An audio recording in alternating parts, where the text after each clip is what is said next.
La hernie discale est une infection qui touche les disques situés entre les vertèbres. Ces disques exercent un rôle d'amortisseur, ils permettent d'atténuer les chocs et de favoriser la mobilisation au niveau de la colonne vertébrale. Ils jouent également un rôle dans l'alignement des vertèbres les unes entre les autres. La hernie discale apparaît comme une saillie anormale, c'est-à-dire une extériorisation d'un disque intervertébral.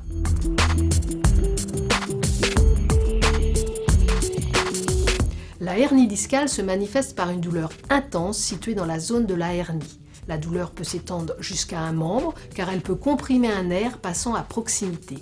Dans certains cas cependant, elle ne provoque aucun symptôme. Les localisations les plus fréquentes se situent au niveau des vertèbres les plus basses, notamment les disques situés sur les vertèbres lombaires et les vertèbres sacrées. En cas d'atteinte au niveau des dernières vertèbres lombaires, la symptomatologie pourra être celle d'une sciatique avec des douleurs lombaires pouvant se prolonger dans la cuisse et jusqu'aux orteils sur le trajet du nerf concerné. La hernie cervicale, quant à elle, peut s'accompagner d'une névralgie cervico-brachiale avec sensation de fourmillement appelée paresthésie, notamment au niveau de la nuque, pouvant aller jusqu'au bras.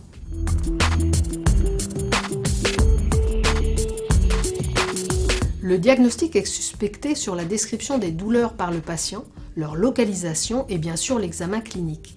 Des examens complémentaires sont prescrits, comme une radio de la colonne vertébrale au niveau de la zone douloureuse, un scanner ou une IRM.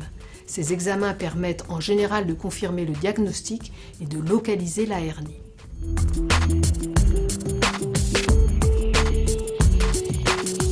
Le traitement est basé sur le repos, l'administration d'antalgiques ou d'anti-inflammatoires et de décontractants musculaires. Il est souvent associé à quelques séances de kinésithérapie. Dans certains cas, des infiltrations sont aussi réalisées. Enfin, une intervention chirurgicale peut être envisagée en cas d'atteinte sévère.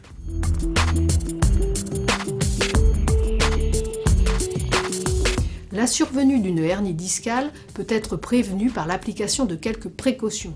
Préserver le dos lors des activités et notamment lors du port de charges lourdes, en évitant de se plier vers l'avant, mais en pliant plutôt ses jambes et en se relevant doucement. La pratique de sports doux, comme la natation ou le cyclisme par exemple, permettent quant à elles de muscler son dos et de soulager les vertèbres.